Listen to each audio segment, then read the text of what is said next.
Selat Malaka di permukaan tampak seperti jalur perdagangan biasa.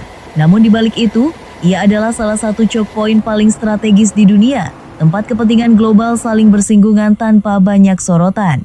Ketika laporan mengenai pergerakan USS Nimitz, CVN-68, mulai muncul disertai aktivitas udara intensif dari jet F/A-18 Hornet, situasinya langsung memicu tanda tanya. Apakah ini sekadar pola operasi rutin, atau ada pesan strategis yang sedang dikirim secara diam-diam? Nah, jangan salah dulu. Simak dulu pembahasannya, mari kita luruskan.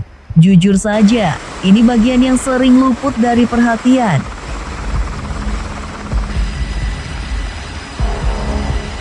Kita akan membedah 3 aspek kunci secara terstruktur dan tajam.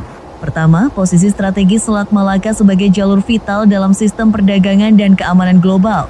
Kedua, realita operasional di balik peluncuran dan keberlanjutan misi udara dari kapal induk yang seringkali tidak terlihat di permukaan. Dan ketiga, bagaimana membaca pergerakan senyap sebagai bentuk komunikasi dalam strategi militer modern yang justru lebih menentukan dibandingkan pernyataan terbuka.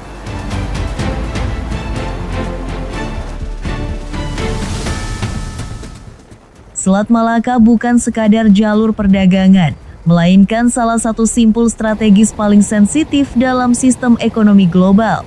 Setiap hari, arus kapal yang melintasinya membawa energi, logistik, dan komoditas vital yang menopang stabilitas kawasan hingga dunia. Karena itu, bahkan gangguan kecil pun dapat memicu efek berantai, mulai dari lonjakan biaya logistik hingga ketidakpastian pasar. Namun yang sering disalahpahami, dinamika di kawasan ini jarang berbentuk konflik terbuka. Justru yang lebih menentukan adalah kehadiran kekuatan, konsistensi patroli, dan sinyal geopolitik yang halus. Dalam konteks ini, kontrol bukan selalu soal konfrontasi, tetapi tentang siapa yang mampu menjaga eksistensi dan pengaruhnya secara berkelanjutan.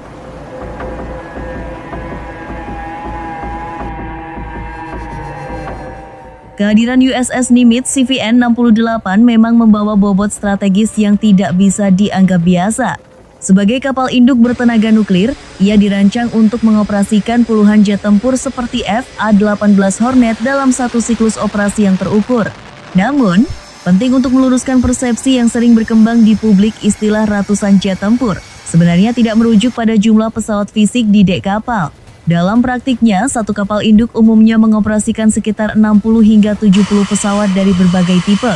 Angka ratusan lebih tepat dipahami sebagai akumulasi sorti, yaitu total penerbangan yang dilakukan dalam periode tertentu. Dalam konteks ini, satu pesawat yang sama bisa menjalankan beberapa misi dalam sehari, sehingga secara agregat menghasilkan ratusan penerbangan. Disinilah sering terjadi bias narasi ketika intensitas operasi disalahartikan sebagai jumlah aset yang pada akhirnya membuat gambaran kekuatan terlihat lebih besar dari realitas teknisnya.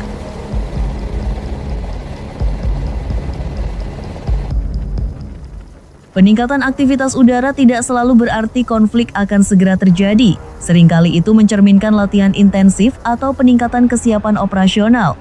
Dalam konteks militer, intensitas operasi adalah sinyal strategis bukan untuk publik, melainkan untuk pihak yang mampu membaca polanya.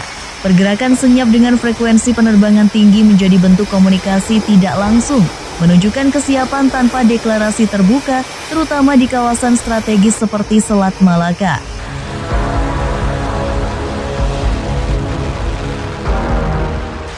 Intinya, isu ratusan jet tempur bukan soal jumlah, tapi tempo operasi seberapa cepat dan konsisten kapal induk menjalankan siklus misi. USS Nimitz CVN-68 menonjol sebagai sistem proyeksi kekuatan yang menjaga ritme tinggi secara presisi, mampu mempertahankan tekanan dalam jangka panjang. Jadi ini bukan pamer kekuatan, melainkan positioning militer yang terukur, berfokus pada kesiapan dan keberlanjutan.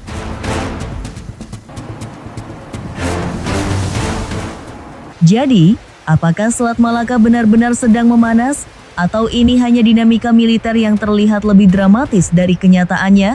Yang jelas, dalam dunia militer modern, angka besar memang mudah mengesankan di permukaan, namun makna di baliknya justru jauh lebih menentukan arah situasi. Ketika ratusan penerbangan berlangsung tanpa banyak sorotan dan tanpa kebisingan yang berlebihan, Bisa jadi justru disitulah pesan strategis sebenarnya sedang disampaikan halus, terukur, namun penuh arti. Jadi, masih yakin kondisinya benar-benar seperti yang terlihat?